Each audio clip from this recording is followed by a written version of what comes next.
Hi, this is Daniel Hutchins, and today we are back again for another article discussion from our friends comicbook.com. Okay, so our next topic we'll be talking about is about the X-Men. So, Demon Days X-Men number 1, the review and a variant comic from variant cover artist extraordinaire. Okay, this was hot off the truck too. Also, about around 10:30 today, so I'm going to be reading a little bit about that then. Okay, so Japanese artist presents the X-Men through a new cultural lens in Demon Days X-Men number 1, which is the first installment in a new series of one-shots in which Momoko reimagines the Marvel Universe.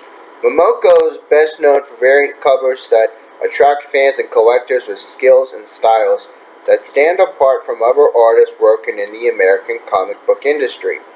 And those skills that are the biggest that draw for Demon Days X-Men number 1, Momoko tells the tale inspired by Japanese folklores with graceful line works and fluid watercolor aesthetics, enhancing a lean, straightforward story.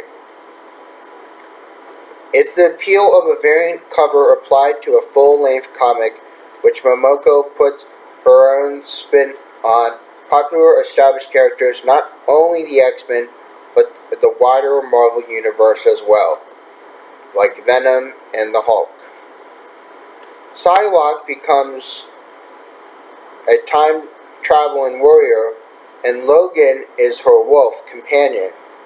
Jubilee is just known as Juju, or a Jushi, or a Japanese exorcist who battles evil spirits.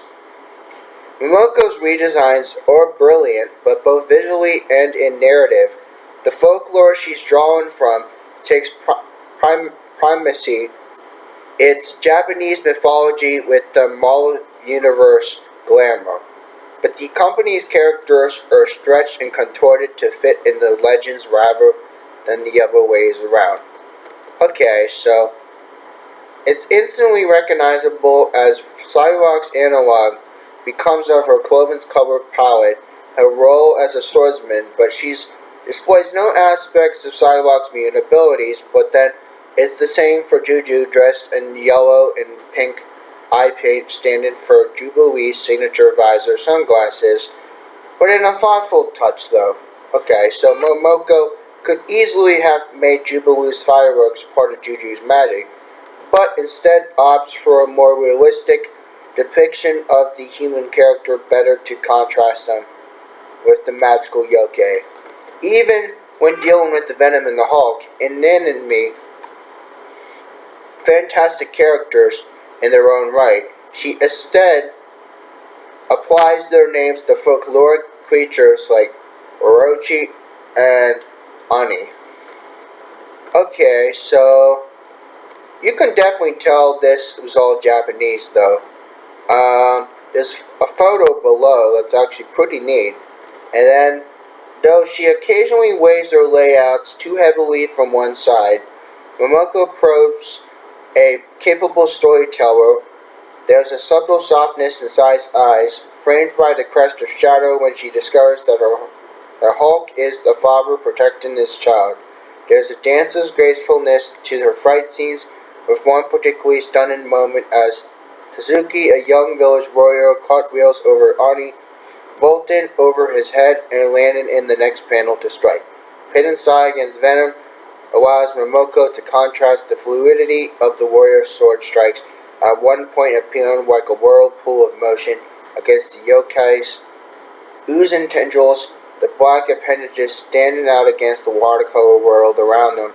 It only takes one panel of Juju Sprout and pampered gold luxury to understand her with demeanor, with her nature coming to the fore in a shot of a sprightly sorceress setting off fireworks. The only out-of-place piece, though, is the visual package and some earlier letters, but the issue employs captions like parchment to quickly get readers up to speed on the nature of what the world they're entering. It's a solid idea, though, don't get me wrong, but there's not enough effort to ingrain these panels into the issue's overall aesthetic. The captures are overly bold, and Momoko's more subdued palette is distraction, even if a surprising frame and devices revealed late in the stories may explain why they appear the way they do. But all for its beauty, this is a simple tale for many Americans. Some of the animated films are primarily touchstone for understanding Japanese culture, both popular and traditional, but Momoko's story in Demon Days X-Men #1, that of humans and spirits trying to coexist but unable to find common ground, may remind them of yet Princess Mononoke, but with the thematic teeth removed. Sai is wandering warrior with an understanding of yokai, an archetype that fans of anime will likely be familiar with. But there's little else to say about her character. She shows up and applies her knowledge and fighting skills to the situation and resolves to this problem.